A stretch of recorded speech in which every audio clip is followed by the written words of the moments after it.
রাজ্য জুড়ে আন্দোলনে নামল ত্রিপুরা ছাত্র ফেডারেশন। দাবি একটাই, রোমান লিপিতে ককবরক লিখতে দিতে হবে। তাদের আন্দোলনের সমর্থনে সরাসরি রাস্তায় নেমে পড়েন প্রদ্যুৎ কিশোর দেববর্মন। ককবরক ভাষায় রোমান হরফের ব্যবহারের দাবিতে তিপ্রামথা ছাত্র সংগঠনের ডাকা বন্ধে রাজ্যের বিভিন্ন এলাকায় প্রভাব পড়েছে। সড়ক অবরোধের কারণে বোর্ডের মাধ্যমিক পরীক্ষার্থীরা নাজেহাল হয়। শিক্ষার্থীদের স্বার্থে আন্দোলন করতে গিয়ে শিক্ষার্থীদেরই সমস্যায় ফেলেছে ত্রিপুরা স্টুডেন্টস ফেডারেশন। পরীক্ষা শুরুর নির্ধারিত সময়ের পরে অনেক পরীক্ষার্থীরাই পরীক্ষা কেন্দ্রে পৌঁছেছে। রাজ্যের বিভিন্ন জায়গায় সড়ক অবরোধ করে তিপ্রামথার এই ছাত্র সংগঠন। তাদের আন্দোলনে যোগ দেন তিপ্রামথার প্রতিষ্ঠাতা প্রদ্যুৎ কিশোর দেববর্মন। ত্রিপ্রাসাদের স্বার্থ সংক্রান্ত কোনো বিষয়ে আসলে সমস্ত জাতীয় দল এক হয়ে যায়। কংগ্রেস, সিপিএম, বিজেপি কোনো দলই তো রোমান লিপিতে ককবরক চালু করেনি। আগে ত্রিপ্রাসাদের স্বার্থ, তাদের সঙ্গে আমি প্রতারণা করতে পারবো না। কথাগুলো বলেছেন তিপ্রামথার প্রতিষ্ঠাতা প্রদ্যুৎ কিশোর দেববর্মন। রোমান লিপিতে ককবরক ভাষা চালুর দাবিতে শুক্রবার রাজ্যের বিভিন্ন জায়গায় পথ অবরোধ করে তিপ্রামথার ছাত্র সংগঠন ত্রিপুরা স্টুডেন্টস ফেডারেশন। এর মধ্যে আগরতলায় সার্কিট হাউস সংলগ্ন এলাকাতেও পথ অবরোধ করা হয়। টায়ার পুড়িয়ে বিক্ষোভ দেখান আন্দোলনকারীরা। এদিন তাদের সঙ্গে যোগ দেন প্রদ্যুৎ কিশোরও। তিনি এই আন্দোলনকে পূর্ণ সমর্থন করেন।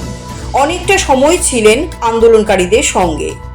বিধানসভাতেও রঞ্জিত দেববর্মা রোমান লিপিতে ককবরক চালুর বিষয়টি উত্থাপন করবেন বলে জানান তিনি। বিধানসভার ভিতরে ও বাইরে আন্দোলন চলবে বলে জানান প্রদ্যুৎ। তিনি বলেন, ছাত্রছাত্রীরা রোমান লিপিতে লিখতে চায়, তাতে কি অসুবিধা সরকারের? শিক্ষার্থীদের আগে পাশ করতে দিতে হবে। তারা যদি পাশ না করে, বিপথে চালিত হয়, তখন বলবে তিপ্রারা উগ্রপন্থী হয়ে গেছে। যে দলের সাথেই জোট থাকুক না কেন, তিপ্রাসাদের স্বার্থে কথা বলবেন বলে সাফ জানিয়েছেন প্রদ্যুৎ। सबसे पहले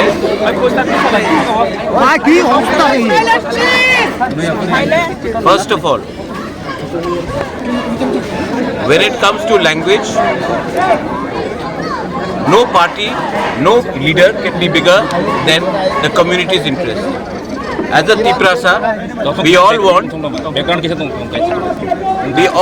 Tiprasas to write in a language which they are comfortable in. And no language can be forced upon us, be it Bangla, be it Devanagari, or be it any other language.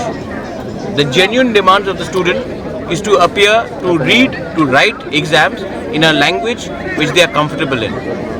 I have been saying this for a long time, and today even the media can see. आप अपने आंखों से देख सकते हैं कि यहाँ में कोई पार्टी नहीं है, कोई सिर्फ जाति का इंटरेस्ट के लिए बात कर रहे हैं. So I completely support the demand of the students. ये genuine demand है और असेंबली में हमारे MLAs बात करेंगे और रास्ते में हमारे लोग बात करेंगे. लेकिन when it comes to the interest of the community, no alliance is more important than the interest of the people. Our alliance first has to be with the community and the people, then with any political party. Sir, এটা নিয়ে অনেক দিন ধরে আন্দোলন করা হচ্ছে, কিন্তু তবু তাদের কোনো ফল পাচ্ছে না। नहीं तो क्या, आंदोलन तो ब्रिटिश के अगेंस्ट भी 200 साल चला था. आंदोलन का हल नहीं हुआ तो आंदोलन छोड़ दे. आंदोलन ऐसा नहीं चलता है. आंदोलन आदमी के सेंटिमेंट से चलता है और सेंटिमेंट हर्ट हुआ है. अच्छा, बच्चे लोगों का भविष्य खराब होगा, कल एग्जाम पेपर खाली देंगे, तब इनको कहाँ नौकरी मिलेगा? और अगर बच्चा फेल होता है आज और तब उनको नौकरी नहीं मिलता और वो कुछ गलत रास्ते में चला जाता है, तब आप बोलेंगे उग्रपंथी है हम लोग. तो बच्चे को फेल स्कूल से करना क्योंकि वो कोई लैंग्वेज नहीं पढ़ सकता है, क्यों? क्या प्रॉब्लम था ट्रांसलेशन में? अच्छा, ये तो टेम्परेरी सोल्यूशन है. आई वांट परमानेंट सोल्यूशन, और परमानेंट सोल्यूशन के लिए मैं अपने लोगों को बिट्रे नहीं कर सकता. এদিকে কংগ্রেসের বিধায়ক সুদীপ রায় বর্মন বলেন, জনজাতি ছাত্রছাত্রীদের রোমান লিপিতে ককবরকের দাবি ন্যায্য। বাম আমল থেকে এই দাবি উপেক্ষিত। বর্তমান এবং পূর্বতন বিজেপি তথা জোট সরকারের আমলেও এই দাবি উপেক্ষিত। শুক্রবার এই কথাগুলো বলেন বিধায়ক সুদীপ রায় বর্মন। বিধানসভা অধিবেশনে যাওয়ার মুখে অবরোধকারীদের আন্দোলন প্রত্যক্ষ করার পর সাংবাদিকদের তিনি এই প্রতিক্রিয়া দেন। তিনি আরো বলেন, জনজাতিদের ভাবাবেগ সরকারকে উপলব্ধি করতে হবে। দীর্ঘদিন ধরে তারা ন্যায্য দাবি জানিয়ে আসছে, কিন্তু পূর্বতন এবং বর্তমান সরকারের তালবাহনা পড়ে যাচ্ছে। কংগ্রেসের তরফ থেকে সরকারের নিকট অতি সত্বর ককবরক ভাষা রোমান হরফে চালুর দাবি জানানো হবে। এভাবে তো করতে যাওয়া যায় না, এদের একটা সায়েন্টিফিক কারণও আছে, প্রনাউন্সিয়েশনের ব্যাপার রয়েছে, এদের একটা লেজিটিমেট ডিমান্ড। এরা দীর্ঘদিন ধরে কংগ্রেস দল, আঞ্চলিক দলগুলো দাবি জানিয়ে আসছে। সরকার, আগের সরকারও দেখলাম তাদের কোনো হেলদোল নেই, বর্তমান সরকারকেও দেখছি। এখন আরেকটা নতুন একটা স্ক্রিপ্ট, দেবনাগরী স্ক্রিপ্ট ওরা নিয়ে এসছে। তো এতে তো একটা কনফিউশন। আমরা পুরোপুরি এই ডিমান্ডটাকে সমর্থন করি যে ককবরক ভাষার স্ক্রিপ্ট অতি দ্রুত রোমান স্ক্রিপ্টে যেন নির্ণয় করা হয়, সরকারের কাছে দাবি জানাচ্ছি।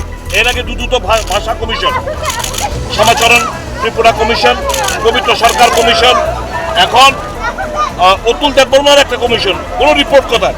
আগে দুটো রিপোর্ট সুপারিশ করেছে ককবরক ভাষাকে রোমান স্ক্রিপ্টে, কিন্তু সরকার নতুনভাবে একটাবার ওদের দেবনাগরী স্ক্রিপ্ট নিয়ে এসে এটাকে একটা কমপ্লিটলি একটা বিতর্কিত একটা পরিস্থিতি তৈরি করার চেষ্টা হচ্ছে।